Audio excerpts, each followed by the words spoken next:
Hello and welcome to a brand new video. It has been such a long time since I've actually recorded. It's almost been a week since uploading, but my life has been a little bit on the hectic side, moving back up to uni. As you can see, after Easter, after a short little Easter break, things have taken a little bit longer than I was expecting, assignments, etc., things like that. So I've sort of put YouTube on the back burner until all of the Grand Prix weekends. But with all of that out of the way, we will take a look at another driver stat file. And today we are looking at Lewis Hamilton in quite possibly motorsport's biggest glow up and biggest personality glow up ever. Now, if you're not familiar with this driver stat file series, I'll just wait for the siren to go past first. Now, if none of you are familiar with the driver stat file series, I basically take a look at all of the 2021 drivers and run down their career, all of their seasons, giving a highlight of each of them and then totaling up all of their stats like wins, points, podiums, etc. And then at the very end, I'll come up with a couple of categories and try and determine their best, their most successful.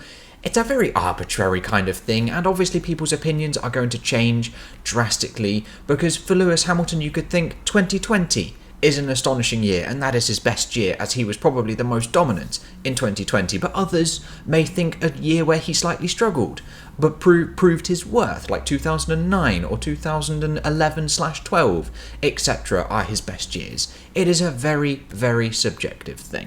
But with that out of the way, we will head back to the driver stat file of Lewis Hamilton and jump on into 2007, his rookie year, the MP422, a very nice looking car and arguably the best rookie career ever.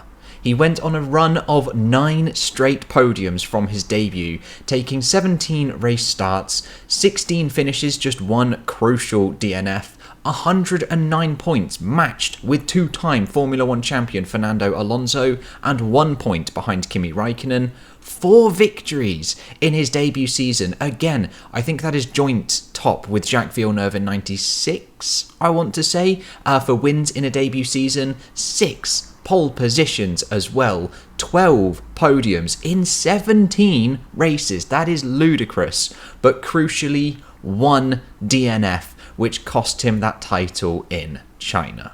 And so totaling up all of these stats, they are exactly the same. And with that, we move on into 2008, a year in which he built on the successes of 2007 in the MP423, arguably an even better looking car, and personally what I think of when someone says what is a Formula 1 car. This is the type of car I think of. And with that useless piece of information out of the way, we will take a look at his year, and he starts with a victory for the first ever time opening the season. There was 18 races in the 2008 season, and he took 17 race finishes, just 1 DNF in this year so far.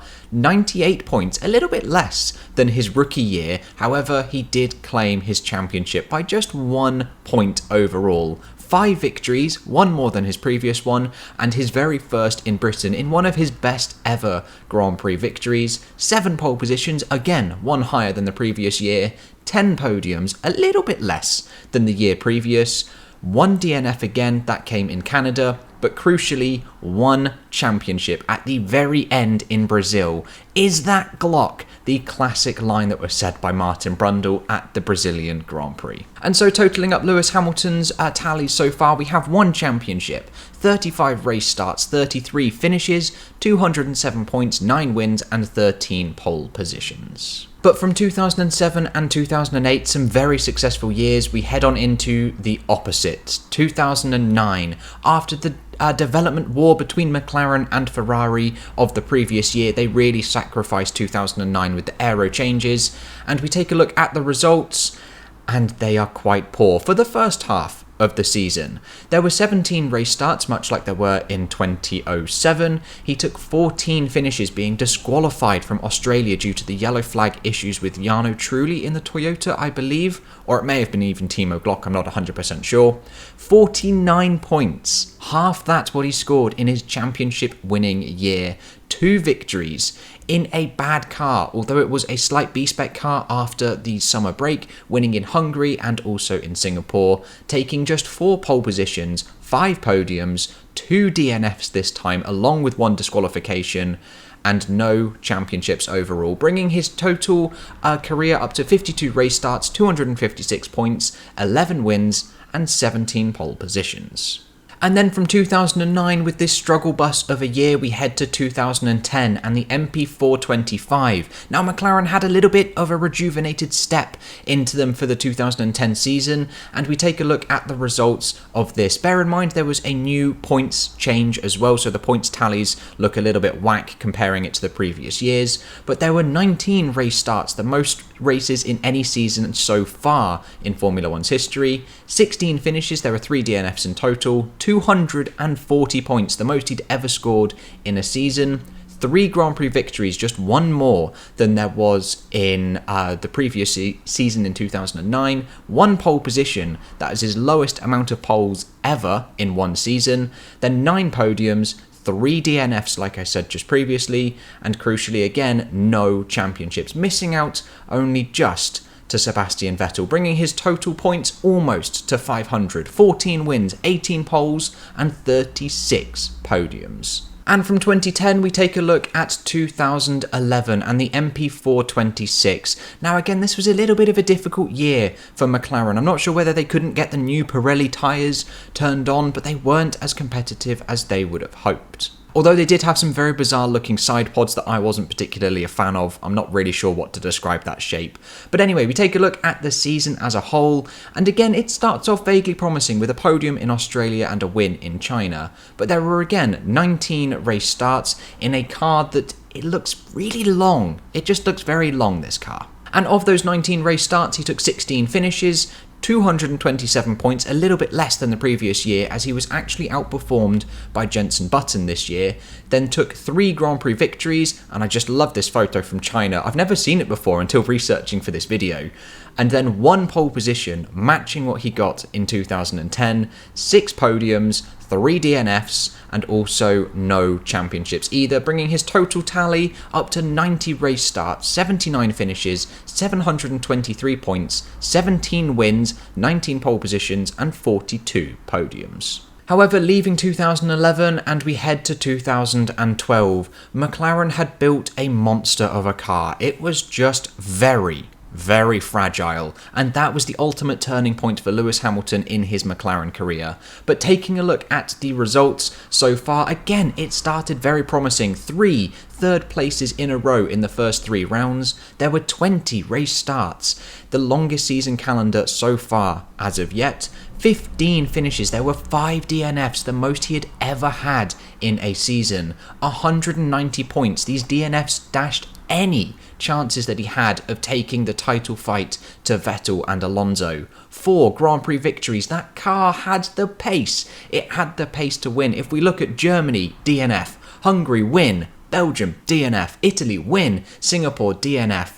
I can't imagine going through that process of having a low, a high, a low, a high, a low again. There were 7 pole positions. That car was so quick on a Saturday as well. There were 7 podiums as well, but 5 DNFs. And yes, he is in that mangled mess of carbon fibre in Belgium. Now these stats bring his total career tally to 110 race starts, 94 finishes, 913 points, 21 Grand Prix victories, and 26 pole positions. However, he now ditches McLaren and heads to Mercedes for 2013. Now also, a lot of people don't realise, but 2013 was when the hybrid era was supposed to begin. However, it was pushed back. Again, I'm not 100% sure why, but it was definitely pushed back. It was supposed to start in 2013. Now this was a car which again struggled with its tyres, and this is evident from their results. Again, fairly promising in the opening half, 2 podiums in the first 3 races. There were 19 race starts overall,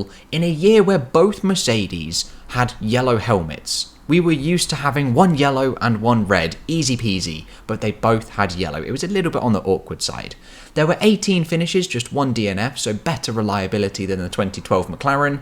189 points, just 1 shy of his previous tally with McLaren. 1 Grand Prix victory, his first for Mercedes. Imagine that, only scoring 1 victory for Mercedes in a season. Lewis, what are you doing in Hungary? Then we had 5 pole positions, again proving his worth on a Saturday. 5 podiums overall and just 1 DNF. And this brought Hamilton's career stats to 129 race starts, 112 finishes, over 1,000 points, 22 wins, and 31 pole positions. But from 2013, we now head on into the hybrid era, and we all know what happens here. 2014, the W05, one of the most dominant cars in Formula 1 history, and let's take a look at the results. Every single race he finished, of the 19 Grand Prix, he took a podium, apart from the 3 that he failed to finish. There were 16 finishes overall, 384 points on his way to claim his second Drivers' Championship, 11 Grand Prix victories, that is staggering in one season, 7 pole positions, not quite so dominant on a Saturday, 16 podiums overall, 3 DNFs. The first one, not quite his fault. Again, the second one may not have been his fault, but he is very harsh on the brakes, and Belgium definitely wasn't his fault either. But crucially, there was a second championship to add to his tally in Abu Dhabi, being the first double British world champion since Jackie Stewart back in the 1970s. This brings his career tally to 148 starts, overall 1,486 points, 33 victories, and 38 pole positions. And he continued his mega form into 2015 in another exceptional car from Mercedes, the W06. And we take a look at this year, again it is much the same, being on the podium in every single race he finished, bar just 2. 1 6th place in Hungary and a DNF in Singapore. There were again 19 race starts, 18 finishes overall, 381 points on his way to another Drivers' Championship, 10 Grand Prix victories, 11 pole positions, 17 podiums, and 1 DNF in Singapore. But again, 1 more championship to his tally. He is now a 3-time Formula 1 world champion, bordering on 2,000 points, 43 Grand Prix victories, and 49 pole positions. But from 2015, we head on into 2016 in arguably the most dominant car in Formula 1 history, more so than the 2014 W05. And we take a look at those career stats, and it got off to a very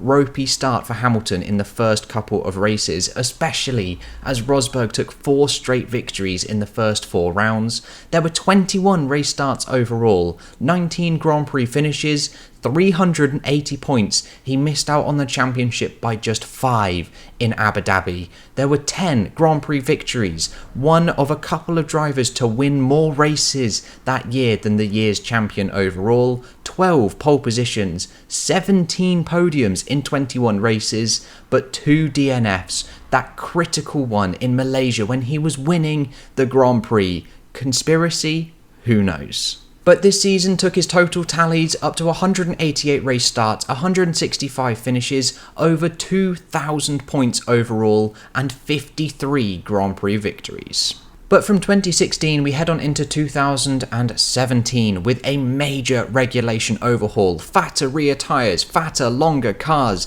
that look more like a Formula 1 car should overall. We take a look at the career stats, and Mercedes did have a little bit of a challenge in the first half of the season from Ferrari. There were 20 race starts overall for Lewis, 20 race finishes, the first season where he didn't incur any DNFs, 363 points on his way to another Drivers' Championship, 9 Grand Prix victories, 11 pole positions, 13 podiums, 0 DNFs, and 1 championship in Mexico.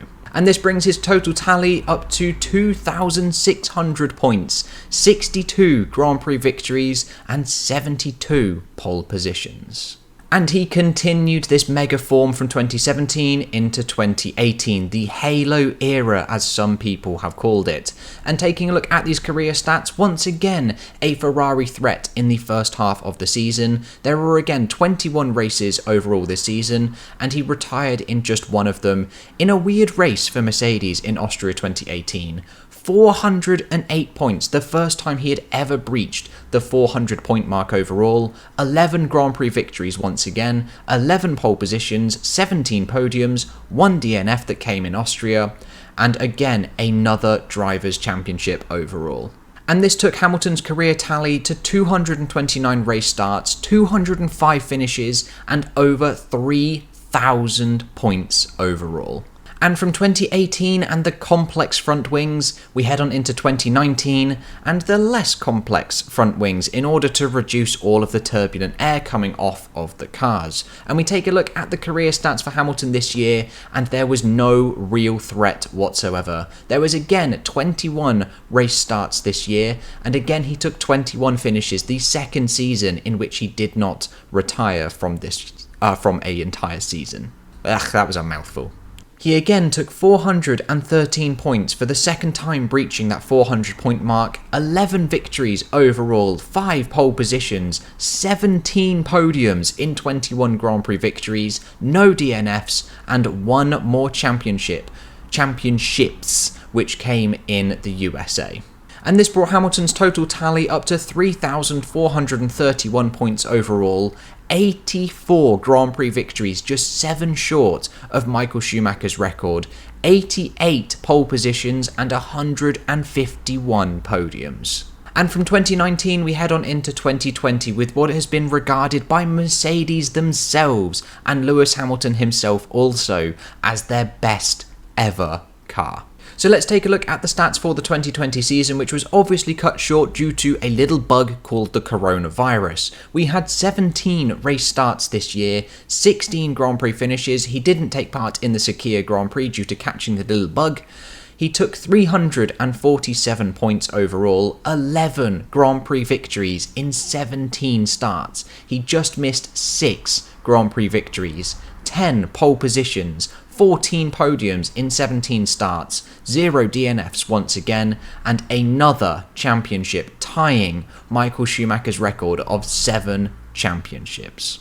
And to date, excluding the 2021 season, this has brought Hamilton's career tally to 267 race starts, 242 finishes, 3,778 career points, 95 Grand Prix victories, 5 short of the century, 98 pole positions, just 2 short of the century, and 165 podiums, 23 DNFs, that is just over a season's worth of retirements, and 7 championships. And there we go, there is Lewis Hamilton's career all wrapped up. Whether you like him or you hate him, you cannot argue that he is a monster behind the wheel, and he is one of the best of all time. And so we will now rank Lewis Hamilton's years overall, and this involves creating a couple of categories in order to rank. And the first of those is the percentage of Grand Prix victories in the season, with the most being 68.8% of the races won in 2020, and then a couple of seasons above 50%. The second category is the percentage of races that are inside the points, and there are 3 seasons in which he achieved 100% of those in the points. Then the third category is a little bit similar. We have the percentage of points available to the champion. So if they were to win every single Grand Prix and score every single fastest lap, they would achieve 100% in this category. But obviously that's very difficult to achieve, and the highest that Hamilton has ever reached to top spot is 86.8% in 2020.